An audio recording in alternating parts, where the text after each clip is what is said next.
Hi guys, welcome back to the channel. If you're new here, I'm so happy to have you. If you're my previous subscribers, welcome back to the channel. So if you haven't seen me in a while, watch my previous 3 past newly uploaded videos from March 22nd. I highly recommend you do that now. This question and this specific reading is going to be a blind reading. I don't really know too much about astrology and the solar eclipse and what that entailed. So this is going to be my first solar eclipse reading. I do know that we're going to be having a solar eclipse April 8th. 2024, so it's coming up rather pretty quickly, about in 4 days. So I wanted to make sure I get this video out to you guys as soon as possible. And like I said, it's a blind reading, so I kind of don't really know what exactly to ask. So I'm just gonna kind of like allow it to tell us what we need to know, so to speak. This video is being recorded on April 4th, 2024 at 3:07 p.m. When I started this video, it was at 3:06. Here's some quick disclaimers on your screen right now. Feel free to read them on your own time. But keep in mind, this video is just for entertainment purposes only and for education purposes only as well. It's going to be a blind reading. Let's just see what happens. So, Spirit Angels, tell me, what do we need to know about the solar eclipse? Okay, so the first card that we have here is the 1, 2, 3, 4, 5, 6, 7. 7 of Wands reverse. We have 1, 2, 3, 4, 5, 6, 7, 8. 8 of Swords upright, which is the present. And then we have the Hermit card, which is in the future card. Right? Now, a lot of you guys all know or remember, if you're new here, I live in New York. So I am in direct correlation of where the solar eclipse is going to occur. So what this card is telling me here, it is telling me that there is something that was hidden the last time that we had the solar eclipse, so that was during Donald Trump. So something like that prior to that solar eclipse will be rising back up from the dead. Not exactly sure what that is or what had occurred before that solar eclipse, but something before the solar eclipse is going to rise back up. Right? That is in the past tense. We have here in the current tense, though, we have people in a state of fear. Right, you're probably hearing a lot of things on the news right now about like, oh, power outages, National Guard being sent in, state of emergency declared. A lot of that is particularly because of conspiracy theories on TikTok and Facebook and all those type of things, social media, probably other news outlets as well, or other news organizations. The idea behind the solar eclipse is because people go out there to see an astrological event that occurs maybe once in a blue moon. And because of that, the National Guard, let's say, for example, there's 100,000 people going to a town that it only has the capacity to be able to contain 3,000 people. So if you put that in there, you're looking at pure chaos.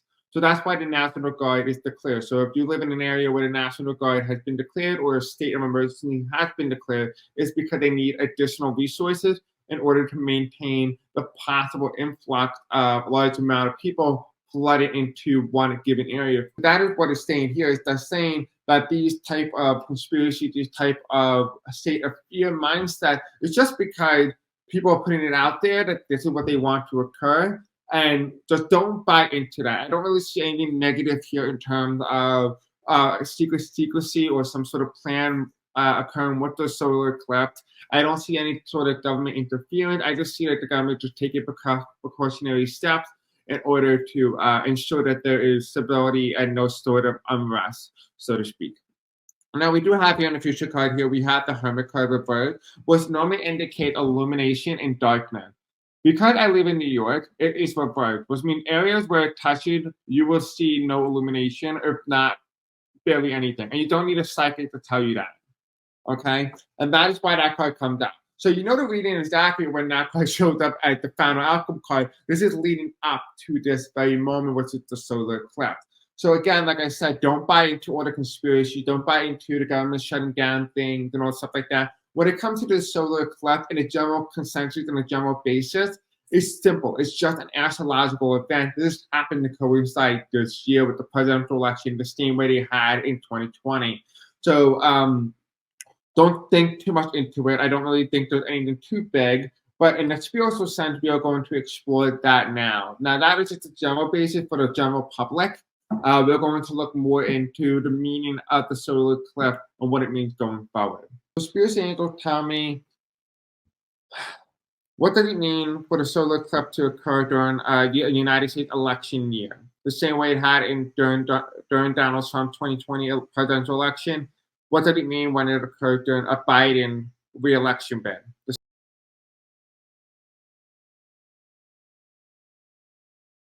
Interesting.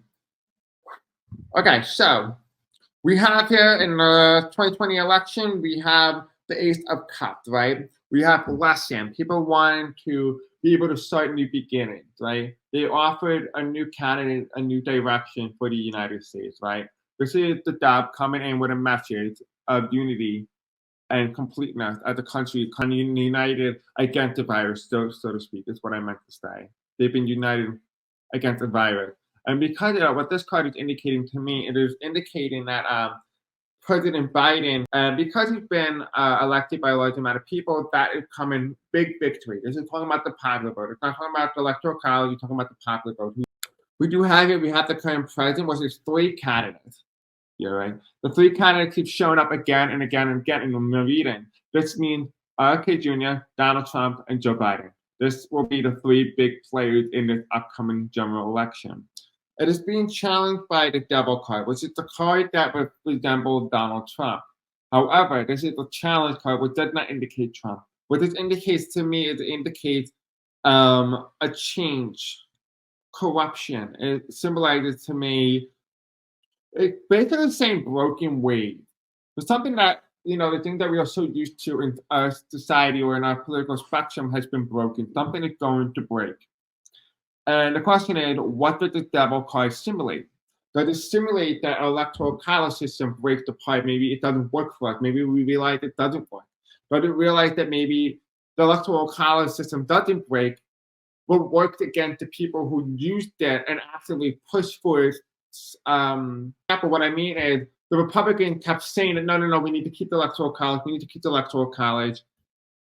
But then, because they were winning without winning the popular vote, right? The Democrats wanted to get rid of it because they were winning the popular vote, but were losing electoral colleges. And so because they were losing the electoral college, they wanted to remove the electoral college process and ensure that they get the proper amount of electoral college votes from each state given to them, but they were not winning in the right states that they needed to in order to win. And they relied heavily on a small group of people instead of the national popular vote of most Americans. And most Americans don't vote because they know their vote doesn't count. And so the Devil card could be indicating to me is that we might have a complete reversal. You know how every time the Democrat wins the popular vote, but they end up losing electoral college, just like 2016 and 2000? We might end up experiencing a situation where, for the first time, the Republican candidate wins the popular vote but loses the electoral college. And that is very likely. I think that is the most likeliest outcome to occur. Out of any possible scenario, I would say that is one of the most likeliest scenarios, only particularly because if Robert F. Kennedy Jr. is running on the ticket, right, and he's pulling away a little bit of support from Biden in like deep blue states and pulling a lot of Republican support from deep red states, making it almost practically even, then it's possible that Joe Biden could lose the popular vote but win the electoral college, right? So we might actually see a Democrat win the White House without winning the popular vote. And that would be the first time that we've seen that in a very long time, and almost like in a couple centuries. But we do have here in the future card, we have the Chariot. And the Chariot card means the candidate win the electoral college, they win the popular vote. So in this case, I say it will be the electoral college. I think what the solar eclipse is indicating to me here is indicating that it doesn't matter who leads in the popular vote. What matters is who leads in the electoral college. And I do see here that Joe Biden will win the election, but will lose the popular vote as of now. So I find that to be really interesting to see why that shows up in the solar eclipse, but I guess it does. I mean, that is something that is shocking. I mean, we also need a third-party candidate in order to do something like that anyway, and it doesn't seem far-fetched. Anyways, let's ask another question. So spirits and angels tell me, who will win control of the U.S. Senate? This is interesting. So when it comes to the U.S. Senate, it's going to be interesting, to say the least. We have the depth card representing the Senate, right? A rebirth, a renewal. Right now, the Democrats hold the Senate. I think this, if I'm correct, in this 51 seats to 48. I might be wrong. No, 49. It might be 49. Yeah, it's 49. Anyway, besides the point, the Democrats hold 51 seats to 49 Republican seats. What this is indicating, the death card is telling me here, is telling me a switch. It's telling me a rebirth. Some new people coming in, new people leaving, right? A change in power, a shift in dynamic. So what that tells me here is that there are going to be some people in the Senate who are in the Senate now who are going to lose their bid for re-election. But there are going to be those who are running who had never been elected to the Senate will be elected to the Senate, but it will balance out. So let's say, for example, the Democrats run 4 people, 2 of them lose, 2 of them win. The 2 to 1 are brand new, never been to the Senate. The 2 that lost were in the Senate, which means the canceled out is 0, right? Now the Republican, they run 2 people, they were in the Senate, they lose those 2 people. They run 2 new people, they win the Senate seats, and to cancel that, that's 0. What I'm seeing here is I'm seeing a 50-50 split, which basically means the Democrats lose a seat, but it stays 50-50 now, which means Kamala Harris would be the tiebreaker vote. But the thing is about the 50-50 seat, it's telling me here it relies on heavily who the vice president nominee is, which means that going into the presidential election, it might be more meaningful on who you vote for. So who you vote for will determine the outcome or control of the U.S. Senate. Because we have the 10 of Pentacles. We have all generations from all different ages, all different age groups, different wealth background, from people from all different areas of the country, and that's in the past. That is what represents the Senate. It's majority old, right? It is majority old. However, we have the death card, and it's underneath directly the death card.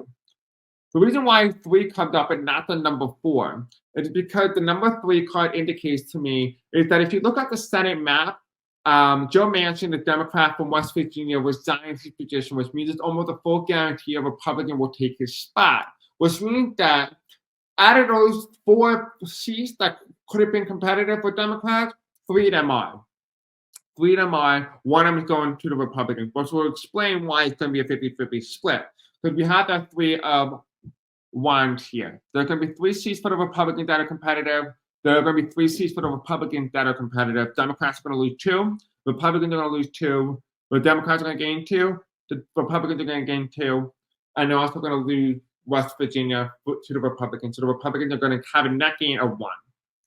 And because of that, it's going to be a 50-50 Senate, which is why you see the Democrats and the Republicans both reaching the 50 threshold, but no one in the majority, which is why that is significant. Because we have here the Democrats won 2 seats, so 2 seats that they never would have thought would flip. Same thing for the Republicans. And in the end, they end up having a split Senate. So that's in terms of who's going to control the U.S. Senate. Now, the next question that we're going to ask is who's going to win control of the House of Representatives? The spirits and angels tell me who's going to win control of the House of Representatives. Now, in the past, we did say that the Democrats were going to have a Democrat as Speaker of the House prior to the 2024 presidential election. So it'll be really interesting to see what the cards say now. Now, remind you also as well that they say the Democrats were going to win back the House of Representatives in this general election anyway, regardless if they have a speaker or not. There's going to be someone blue in the speakership position. But what we are going to see now is we are going to see, okay, do we have confirmation? I never directly read on it. The spirits angels tell me about the 2024 presidential election. Are the Democrats going to be able to flip the House of Representatives come 2024? So, the first card that came out when I asked that question is the Page of Pentacles. That is the challenge here, newcomers, new people.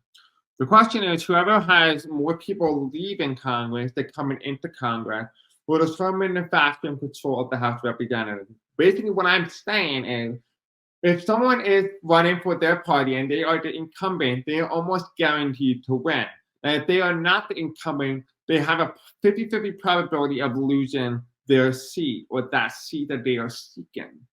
So the reason why I mention that is if the Democrats have more people running for re-election than they have people losing compared to the Republican Party, who might have more people retiring than those seeking re-election. If that is the case, the party with the most retirees or those not seeking a re-election bid will lose the House of Representatives. That is what that card indicates. We do have here, we have the past card. We have the Democrats won the House multiple times. They won by the narrowest of seats, but yet it's a victory is still a victory nonetheless. They won the House for 2 years, two terms recently prior to 2022. Right? They were very competitive even in 2022. So we have here 4 seats are going to be held by the Republicans. They're going to be very tight. They're going to be very competitive. They are going to be, the Democrats need to target 4 seats held by the Republicans that are in their grasp. Basically, what they're saying is that the Republicans will try to hold on as much as they can, but there's no guarantee they're going to win. One of those districts is going to be my district, New York 1. That is going to be the one where George Santos is running as an independent against the Democrat and the Republican in hope that he can get back into the House of Representatives. He's going to make my district alone competitive, right? So my district is going to be now considered a toss-up. The 4 seats is basically saying that my district might be a toss-up, but it's leaning Democrat now. Because it leans Democrat now, Democrats need to flip 4 more seats. They only need 5 seats total to flip the House of Representatives blue. By 5. They only need 4 now. 4. Now the future card here is being shown here as the reverse. We have the reverse 2 of cups, meaning that there is a lack of bipartisanship in Congress, but it's also a disconnect between voters. The Democrats need to have a better ground game in order to win the control of the House of Representatives. This card also symbolized to me that a lot of people believe the Republican Party and the Republican control of the House of Representatives are a complete utter failure. That's what that card indicates. But to further emphasize what that is saying here is being emphasized by the 3 of Swords card, heartbreak. This card is telling me here that 3 of the 4 is going to flip in the Democrats' favor. And it's going to be because of lack of proper ground game for the Republican Party and also the discontent and dislike with the control that they have now and their inability to govern effectively compared to the same majority, the same exact majority that the Democrats had prior. We have here, we have the 5 of Pentacles reversed. The 5 of Pentacles reversed doesn't tell me that the Democrats are going to lose a lot of seats. If anything, the Republicans have a lot more to lose than the Democrats. We have here, we have the Hanged Man. The Democrats need to have a very smart strategy in figuring out how they can win back the House of Representatives. And they got the ground game, but it's how they initiate and how they effectively do it, it will determine the control of the House of Representatives. The Hanged Man is upright. That is telling me right now it will lean Democrat, but the polls are going to say it leans Republican. The Democrats are going to win if the Republicans are leading the polls. We do have here as well, we do have the Wheel of Fortune card. There's a lot of blue here. We still have to find, it is not determined yet, which is why the Solar Eclipse. So what we are going to do, what we are going to do, because there's a Solar Eclipse and that hides information, hides a lot of things because it's not illuminated, it's not to be seen. We got to do another reading after the Solar Eclipse to see if we can get an update on everything that we just read today. Because this card here is telling me that, well, you have to wait to find out who's going to win control. So, without further ado, I'm going to have to read after the Solar Eclipse in order to get an accurate reading. As of right now, the house leans blue. All right. Hope you guys enjoyed the video. Don't forget to like, subscribe, and the bell icon, and I will see you guys in the next video. In the meantime, I love you and have a great night. Bye.